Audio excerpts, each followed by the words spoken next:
Thank you, y'all. We really appreciate it. What's good, Atlanta? This is What's Good Atlanta coming to you live from Dad's Garage. Very fun.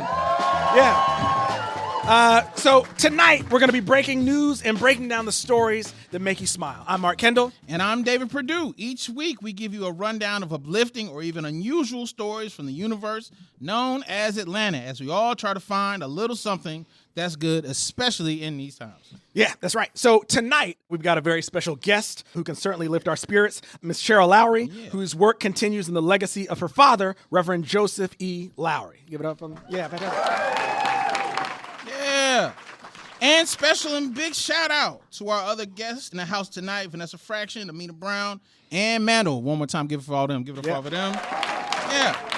Mark, before we get into the show, what's something that's good with you tonight? Oh my gosh, this audience is fantastic. So many wonderful, great people here. I'm feeling good about it. What about yourself? Same. I don't like to steal your, but we experience the same thing at the same time. No, I did set you up for that because if I said the audience and you didn't say them, it would make it seem like you didn't like it. It would. Yeah. I didn't want to make them feel like I ain't like them. I like everybody in this room. Yeah, I wasn't trying to do that. I'll mess it up. I'll do something different. Okay. I'll say, I'm thankful. I had a great breakfast this morning. Dang, Mark, why you don't like the audience? No, yeah. All right, that's what's up. Okay, let's check out the headlines. Here's what's good with the news this week. All right, so y'all, Valentine's Day is this Friday, and the Valentine's mural in Little 5 Points is back this year. So anyone can commission the artist Gums to leave a personalized message for their loved one. So David, if you could leave a note for anyone or anything in Atlanta, what would it be? If I could leave one note, it would be, hey, do not bust my window. Okay. Ain't nothing in there for you. Yeah. Ain't nothing but books and like CDs, and you ain't got a CD player. Yeah. So leave my window alone. Yeah. That's what I would put, all that on a mural. Yeah. How about you? If I could leave a message for anybody, it'd be like, hey, if you're caught up on Severance Season 2, let's exchange theories about what's going on. I realize that's a specific reference, but if you're watching that show, I'd love to talk about it. All right. Yeah. Well, speaking of love notes, the city has finally decided how it will honor former Mayor Shirley Franklin. We're going to name not one, but two things. Two things! That's right, two things. Two things after her. The West Side Reservoir Park and a stretch of Central Avenue will both carry the name Shirley Clarke Franklin. Now first, what's the biggest park in the city? Well, that's the biggest park in the city, and I'll also add that, it's a small-sized mayor, huge-sized park. I think she deserves it. She absolutely deserves it. Absolutely.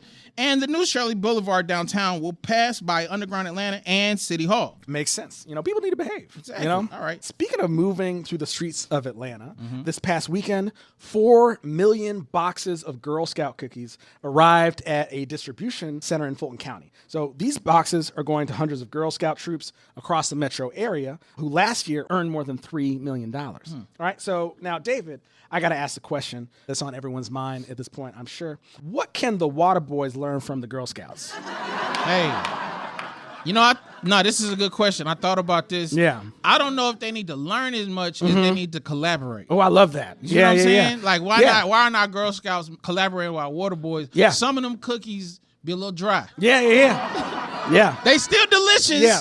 But a little water. Come on, man. Pair that up. We making some money. Yeah, that's the way to do business. Yeah. Speaking of business, in a recent report from the Lending Tree, Atlanta was ranked the top city for Black-owned businesses. Woo! All right.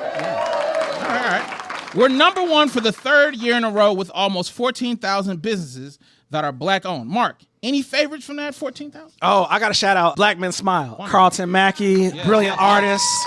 I'm usually wearing his clothes. I'm not today, but great clothing. Also, Carlton, just as an artist and as a person, is amazing. Amazing person. Yeah. What about yourself? Me. My business. The business of me. Yeah. As an artist, I'm my own business. Yeah. So I'm going to shout me out. Yeah, all right. In that case, I'll shout myself out as well. Cool Productions. Shout you know what I'm saying? You know what I'm saying? Yeah. Doing dope stuff. Yeah. All right. Moving on to politics, all right? House Representative Buddy Carter from coastal Georgia introduced a bill this week that attempts to negotiate the acquisition of the Danish island Greenland, all right?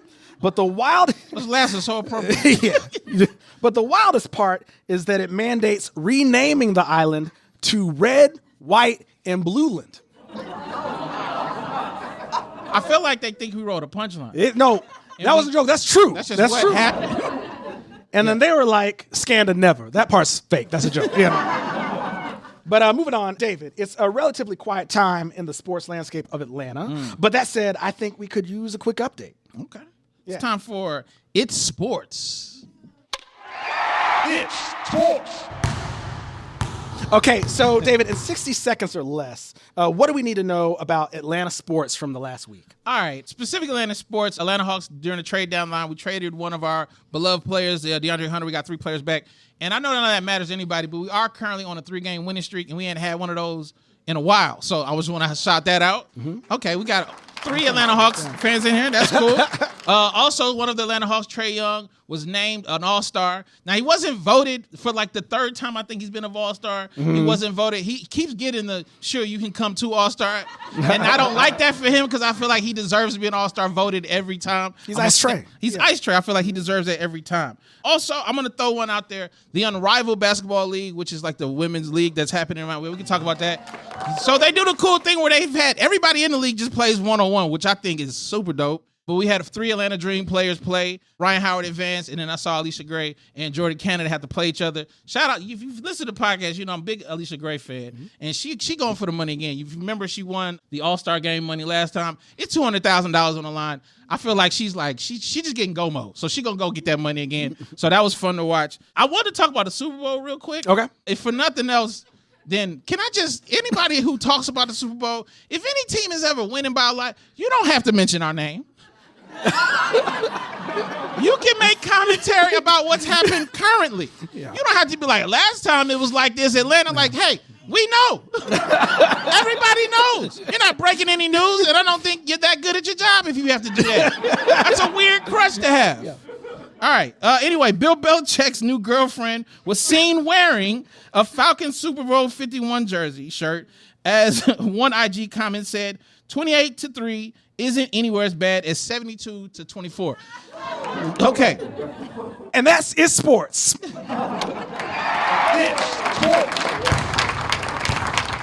And y'all, as we mentioned, it's Black History Month. So this month on the show, we're shouting out some of our favorite history heroes or future ideas on our minds when it comes to Atlanta and Black history. So this week, I'm thinking about the artist Fabian Williams. Great artist. You can see his work around the city. Great person. I want to shout out Fabian. Yeah. He's Black history and Black present. You know what I'm saying? Right. Yeah. Here's the thing. I had time to think about this, but Atlanta's so full of a bunch of people who are super. I'm going to do current. I'm going to shout out one of my homeboys, the Don Bean. Oh, yeah. Amazing poet we've had. I'm going to shout him out because me and him, we do a show together. That's my Mars brother. We do a show together, which is dope. But he got to perform at the halftime of the Hawks game. And I though I love him dearly, very jealous. No, he's a phenomenal poet, just a phenomenal human being. And I do like to shout out current Black history. And I feel like he's current Black history in the making. So I want to shout out to Don Bean. Absolutely. That's great. All right, y'all. Fantastic. Okay, y'all. So that's what's good with the news. And we'll be right back with our top story of the week, which is an interview with the one and only Cheryl Lowery. Yeah. Yes, fantastic. Yeah.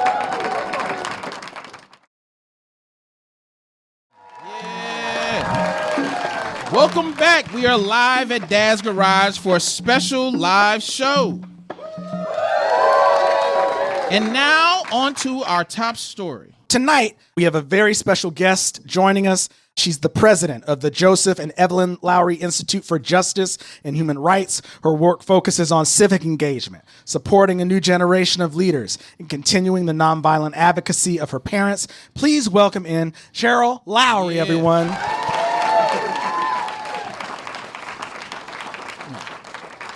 Thank you so much for doing this. We really appreciate you. To start out, we'd love to hear, about your work that you do and the amazing work that you're doing in the city. Well, thank you. So the Joseph and Evelyn Lowery Institute was created 20 some odd years ago.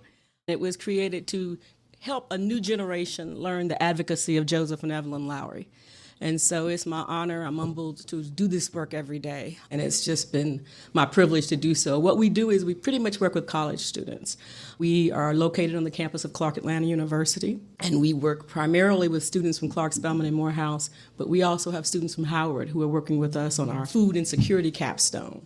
And so what we do is we look at social justice issues. And when you look at people like my dad, kids will say, how did they get out there and be so articulate on topics? How did they know what to do? Well, they read, number one. They researched, number two. They didn't jump out there, just decided that maybe sometimes they did.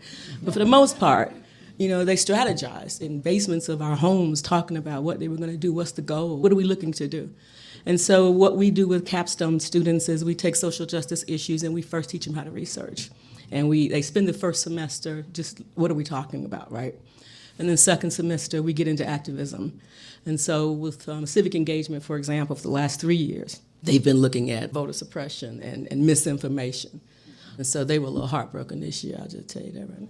With the amount of work that they did, with the rise of the polls, with the education that they did. I hope I don't offend anyone by saying this, but when the map came back and it looked like that, it was like, everybody? Really? And so it was a little disheartening, and to get them engaged in civic engagement is really something, civic engagement, I always say, is an accumulative activity. Mm-hmm. It's not a one and done. You think about my dad, who was 97 when he passed. How many people did he vote for that were the best of two evils, literally? Think about my grandmother. When my dad was 96, the Women's Voters League reached out and said, I want to talk to you about your grandmother. And they said she was one of the first 6 women to vote, to register and vote in 1925. My dad had never heard that story. Who she vote for? Come on. And so to tell kids, we got to keep doing it. It's accumulative. The more traction you make, the better we'll get. It sounds all good, right? But it's the truth. We do a lot of that work. In 2015, we had this thing called Change Agent Tank. And it's like Shark Tank, but for the social justice cause. And a young woman came up. She was a graduate student at Clarke University with a 7-year-old son. And she said, every Sunday I buy a pizza. And I cut it into as many pieces as I can, and I go breakfast, lunch, dinner, bruh. And everybody was just like, well, she won. She thought it would cost $750 to create a student pantry. It's a little bit more than that. But in 2015, we created Mimi's Pantry, named for my mother. And we, this past year, between Spelman, Morehouse, and Clarke, students who do not have a full meal plan, this is not a meal plan for your kids or mine. This is for students who cannot afford a full meal plan. And full is 3 meals a day, right? Mm-hmm. So those students can come into the pantry. There's one at the main pantry at CAU in our office. The other one's at Spelman, the other's at Morehouse. And they can go there as often as they need to get food, not ramen noodles. I told them, you can buy those yourself. Yeah. It's the food you and I eat. Yeah. That's there, and we're grateful to sponsors who do that, because those students, we had 6,000 some odd students encounters last year. And so thank you. We stipend the students at the university to run these programs, and so it is actual leadership program. We work in schools, we work in Russell and Washington High School. And what we do is, math and literacy, they're not doing well, y'all. And so we take students of ours, our college students, and we call it intergenerational transfer of knowledge. I love saying that. I'll say it again. No, I won't. But the college students tutor them math and reading. And then we take alternate days to say why you need to know how to read and why you need to know how to add. Because that's a conversation with some of these students. I'm gonna hire people to do this for me.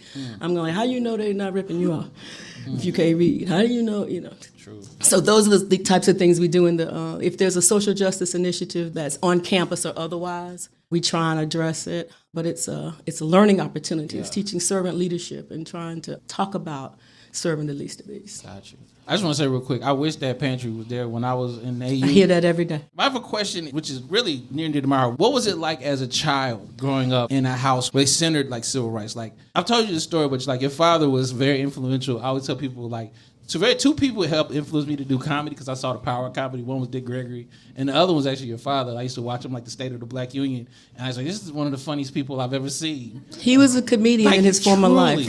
Truly. My mother would say. Truly. So I'm curious, what was it like growing up in that household? Never a dull moment. It just was not a dull moment. It was just a lot of activity. People were drawn to him, and so we had people, I don't know why this is coming to my mind, because this is not the question that you asked. We open. But, I can think about, people coming to our house in the middle of the night, knocking on the door, my sister and I kind of trying to see what's going on around there. Mm-hmm. And people telling him his, everything, coming to my parents for counseling, for all kinds of stuff during the night that was just something. So he was always accessible to people, but he was never a dull moment. I certainly met a lot of people because of hanging out with him. And of course, I can't let this conversation go much longer without mentioning my mother, Absolutely. Who was his partner in life, love, and movement. She created SCLC Women, which was a women's organization that lifted up people, unknown heroes in the movement. So she created 13 monuments along the Alabama Civil Rights Trail so that we would remember those people. So the two of them together were a hoot. She was a little more reserved and, Joseph, and the rest of us, out there like this. All of us would cry babies, but her, she would be like, get yourself together. And we would be like, it was a warm and loving, he was a fun dad. He was a fun dad. I think that I would be remiss to say, my dad died in March of 2020 at the very beginning of the pandemic. And so we had a 10-person funeral, and I don't think I'll ever get over that. And as millions of people, thousands at least, of people across the country experience it, I'm not unique in that, but that was really we thought Mayor Bottoms was the mayor at the time, and we said, well, can we just at least have a drive-through where people wave at the cemetery? She said, please don't. Because it was I'm just afraid it would be pandemonium. And so we didn't. And that was something that, I did a video. Y'all go to YouTube, the Lowery Institute. It's called Grateful. And that was my opportunity to celebrate him because what he thought was going to happen didn't. Gotcha. It'll be 5 years in a month. So I guess that's why I'm kind of, Yeah. No, we appreciate you sharing. Yeah, that's tough. And this is a comedy club. How am I doing? No, we appreciate you being real about that. We appreciate you sharing. I think we have time for maybe one more question, which is, I guess, like, where are you finding bright spots now? Like, what are your bright spots? With the students that I work with. When my mother died in 2013, and my dad and I were in the process of creating a program that he had done with SCLC called Race Toward Reconciliation. And it was an opportunity to take different groups of people together, put them in different environments, and just try to let us learn from each other. We reinvented it in 2020 after George Floyd, and we have a book club that we use now. But as we were getting ready to this Race Towards Reconciliation thing, my mom died. And so I just kind of dropped everything, was kind of seeing to my dad and kind of letting this thing go along. And so this young woman from Spelman called me. Her name is Tyra. She's on our board, first board member that was a change agent. And she said, Ms. Lowery, I was wondering, are you going to be here tomorrow? Because I have a project I was wondering if the Lowery Institute would like to, do a partnership with me on. Yeah, sure, babe. I'll be there tomorrow. Yeah. Bring your notes. Girlfriend had a 501c3 applied already. It was a program that she wanted to put in elementary schools about trafficking. And she called the kids who trafficked Doras. Well, Dora was my grandmama's name. Oh, wow. And so while I'd gone in that day, because my dad did not expect, he said, I'm mad at your mama because I was supposed to outlive her. She left me. Mm-hmm. And so he wasn't cool about that. And so it was a difficult time. And I had rushed over there to go, and it was just a difficult time. And I can just assure you that was the first day I understood that they fed me so much more than I could ever feed them. And so they lift me up. They give me joy. They make it worth it. They are doing such incredible things with Black History Month right now. And they are right now trying to figure it all out. We just created some stuff that we just posted about what is an executive order? What's happening? What are we doing? What is a boycott? What are the steps to a boycott? You just jump and do one? Or how does this roll? What is the goal? Who are we listening to? They bring me life every day. It's a blessing. It's a blessing that this country is safe because of them if we continue to give them the platform and opportunity that they need. That's all they need. Some of them don't need me at all. We could talk to you for a very long time. Thank you. Thank you so much. Thank you for letting me talk. For all the work that you do and joining us here on What's Good Atlanta. Thank you. Please give it up one more time. One more time for Miss Cheryl Lowery, everyone. We'll be right back after a quick break.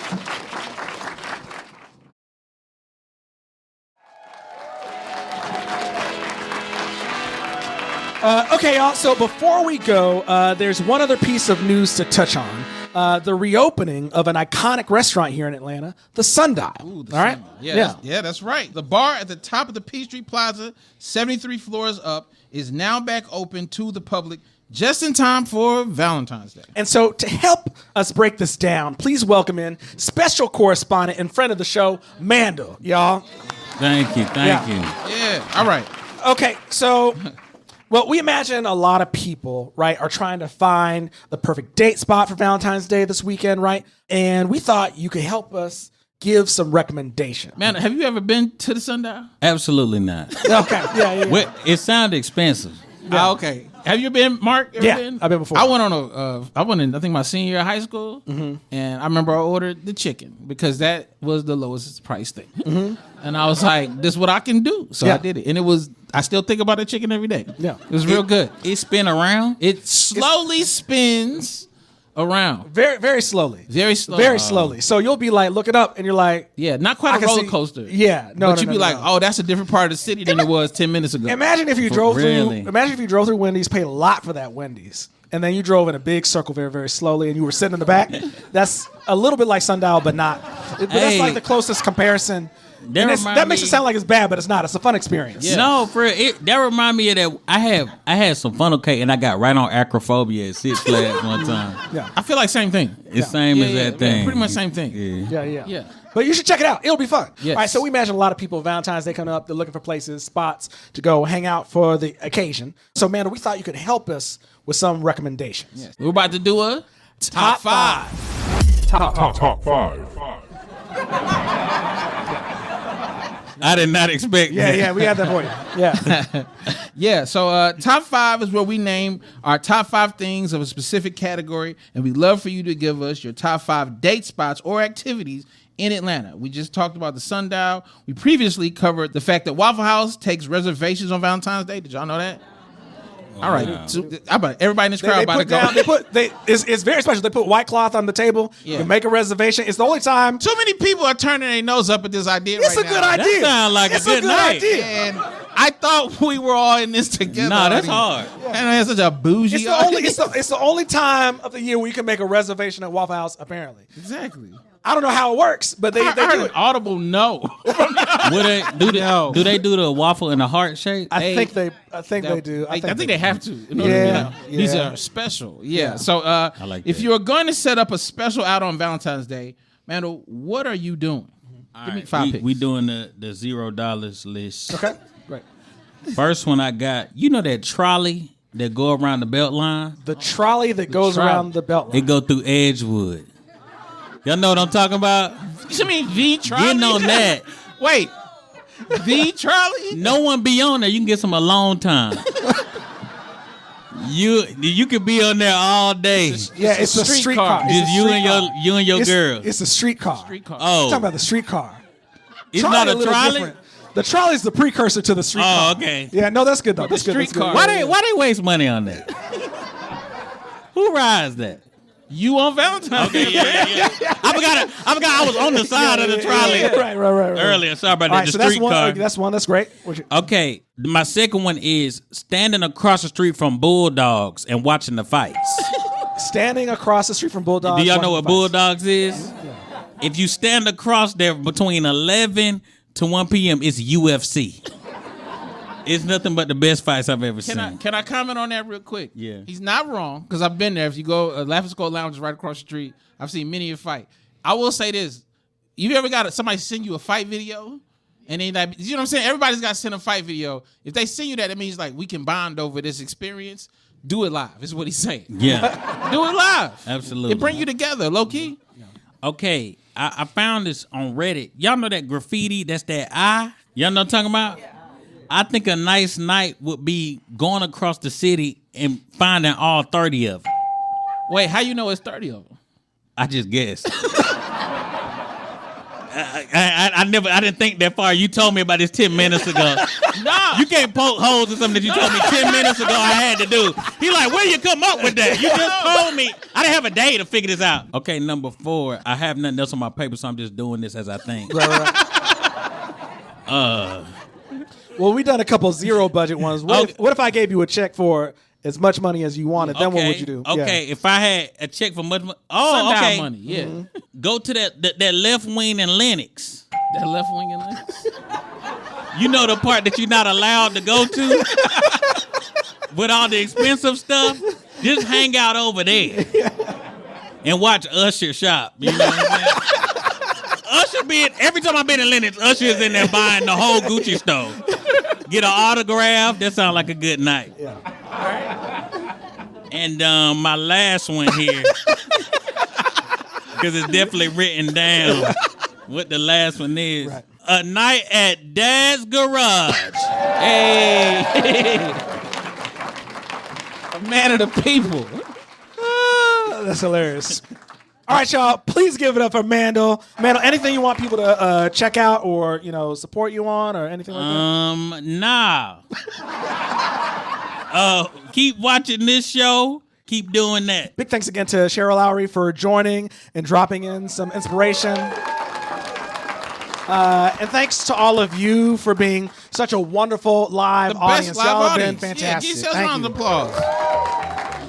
Okay, so before we sign off, Mark, I gotta ask the question: what's some good that you're taking from tonight? Everything Miss Lowery said. Yeah, absolutely, yeah. Mandal, what about you? What's some good you're taking from tonight? Dang, I was with Miss Laurie. What she said too. Oh, you can have that too. Yeah. That's great. I'm with that too. I love I'm that. fine. Yeah. See, now, if I don't say that, okay, that's not bad. So I will say it. I'll triple down on that. Shout out to Miss Lowry for pulling up. That was a lot. That meant a lot to me, so I'm taking that away. Yeah. Love that. All right, y'all. So don't forget, you can hit the What's Good Atlanta tip line at podcast at wabe.org. Let us know what's good in Atlanta, be it breaking news or maybe just a bright spot from your drive down the forthcoming Shirley, Clarke, Franklin Boulevard. What's Good Atlanta is produced by us in collaboration with Cool Productions and WABE. Our executive producer is Scotty Crow, with additional production by Matt Owens. Special thanks to Kevin Rinker for production on this live episode. And y'all, we'll be back here for another live show here at Dad's Garage on June 10th. We'd love to see you back here. Find out more at wabe.org/What's Good Atlanta. See y'all. Bye.